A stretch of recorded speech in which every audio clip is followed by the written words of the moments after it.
지난해 7월 15일 미호천교 수위가 한계 수위에 도달한 건 지하차도가 침수되기 2시간 전인 오전 6시 34분. 하지만 궁평 2 지하차도 차량 진입은 통제되지 않았고 결국 제방이 무너져 강물이 지하차도를 덮치면서 14명이 숨지고 16명이 다치는 참사로 이어졌습니다. 검찰 수사 결과 충청북도 공무원들은 홍수 경보에도 미호천교 수위를 확인하지 않았고 지하차도에 설치된 CCTV도 보지 않았습니다. 검찰이 충청북도 공무원 7명을 재판에 넘겼는데 박준규 전 재난안전실장과 도로관리사업소장 등 간부급 공무원들이 포함됐습니다. 참사 당일 재난안전실이 미호교 공사 현장의 위험에 대해 처음 인지한 시점 언제입니까? 부천 변명일 수도 있지만 지금 수사가 진행 중인 상황이고. 청주시에서는 최원근 전 안전정책과장을 포함한 공무원 3명이 기소됐습니다. 이들은 미호천 유지 보수를 담당하면서 시공사의 제방 무단 절개와 부실 축조를 방치한 혐의를 받고 있습니다. 또 참사 당일에는 미호천교 임시 제방이 터진다는 신고를 접수하고서도 이런 사실을 충청북도를 비롯한 관련 기관에 전파하지 않았습니다. 피해 상황도 확인하지 않았습니다. 저희 읍이나 또 그 지구대 통해서도 있지 않습니까? 전파를 해서 빠른 초동 대응을 하지 않았을까. 그런 아쉬움이 좀 남았다고 생각합니다. 검찰이 10명에게 적용한 혐의는 업무상 과실치사상으로 오송 참사와 관련해 지자체 공무원이 기소된 건 이번이 처음입니다.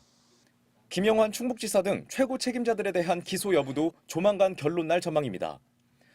검찰은 참사 이후 11개월간 시공사와 감리단, 행복청과 금강유역환경청, 지자체 공무원들까지 모두 44명을 기소했습니다. MBC 뉴스 김우초입니다. 사고 발생 2시간 전 금강 홍수통제소는 통제 대피 경고를 청주시에 보냈습니다. 청주시는 이 경고를 받고도 아무 조치를 취하지 않았습니다. 지하차도가 충청북도 관할이란 이유였습니다. 충청북도는 지하차도가 50cm 이상 물에 차야 대응에 나선다는 매뉴얼 타령만 하며 아무 일도 하지 않았습니다. 괴산댐 원류 현장으로 갔던 김영환 충북도지사는 오송으로 향하다 인근 농작물 피해 현장을 둘러본 뒤 점심 식사까지 하러 갔다 그제서야 사고 보고를 받고 오후 1시가 넘어 현장에 도착했습니다. 결국 14명이 지하차도에서 숨진 채 발견됐습니다. 시민단체가 김영환 충북지사와 이범석 청주시장, 이상래 행복청장을 고발했습니다. 참사 발생 나흘 만입니다.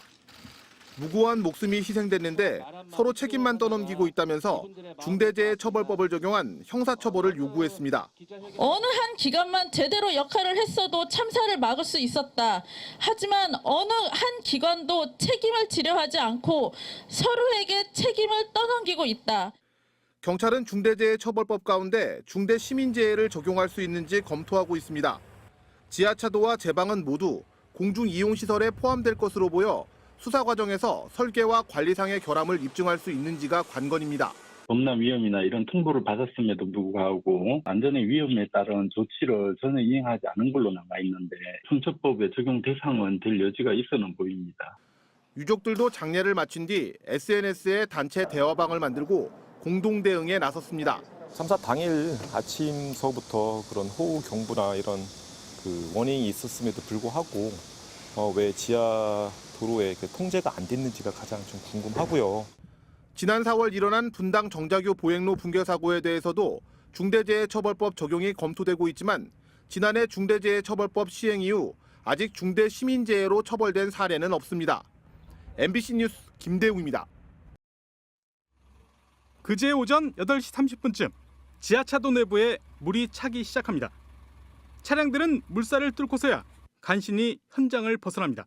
들어갈 때는 물이 안 차올랐었는데 이제 나갈 때쯤에 그렇게 물이 차오른 거예요. 하지만 이때까지도 차량 통제는 전혀 없었습니다. 그 시간에 통제를 시켜야 되는데 통제시키는 데가 없으니까 여기까지 들어왔죠. 역주행하는 차에 피해가지고서는 오니까 속으로 혼자 욕을 했죠. 4시간 전인 새벽 4시 10분 금강 홍수통제소는 미호강에 홍수 경보를 발령하고 충청북도와 청주시에 이를 통보했습니다. 이후에도 계속 물이 차오르자 오전 6시 30분에는 청주시 흥덕구청에 전화를 걸어 주민 통제와 대피에 나설 것을 알렸습니다. 6시 한 30분경에 청주시 흥덕구청에 연락을 해가지고 범람 이런 게 좀 위험성이 높으니까 주민 대피라든지 주민 통제라든지 이런 걸 매뉴얼대로 좀 하라고 그렇게 저희가 유선으로 연락했죠. 하지만 청주시는 사고가 난 지하차도가 관할 구역이 아니라며 별다른 조치를 하지 않았습니다. 실제 지하차도를 관리하는 충청북도는 미호강 홍수 경보를 받아 CCTV를 지켜보면서도 사고 지하차도에 대한 경보는 어느 곳에서도 받지 못했다고 말합니다. 문자를 알려주는 거랑 직접 전화해주는 거랑은 또 체감하는 게 다르잖아요. 일상적인 그 홍수 이제 예보가 뜨니까 그에 따라서 하천은 하천 상태를 이제 살피고 그에 따라서 이제 관리를 한 거죠. 지하차도 침수가 시작되기 전인 8시 3분쯤 신고를 받고 출동한 소방이 미호 광물이 제방을 넘기 시작한 것을 확인한 뒤에도 지하차도를 관리하는 충청북도에는 통보가 이루어지지 않았습니다. 넘침이 있어서 저희 그 119 상황실로 보고를 하고 우리 119 상황실에서 시청으로 통보한 시간이 8시 11분입니다. 또 다수의 사망자가 발견된 시내버스가 왜 본래 노선이 아닌 10km를 돌아 사고가 난 지하차도로 갔는지도 여전히 의문입니다. 청주시는 노선 변경을 지시할 권한이 없다는 입장이고 버스회사 측은 해당 버스가 지하차도에 갇힌 것조차 몰랐다고 해명합니다. 버스에서 거기 차가 혹시 그쪽으로 운행한 차가 있느냐 물어봤죠. 모른다고 얘기를 해갖고 저희들도 상황 파악을. 미호강에 홍수 경보가 뜨고 심지어 물이 넘치는 게 확인되고도 어느 기관 하나 통제에 나서지 않았고 이제는 책임 공방만 벌이고 있습니다. MBC 뉴스 김영일입니다.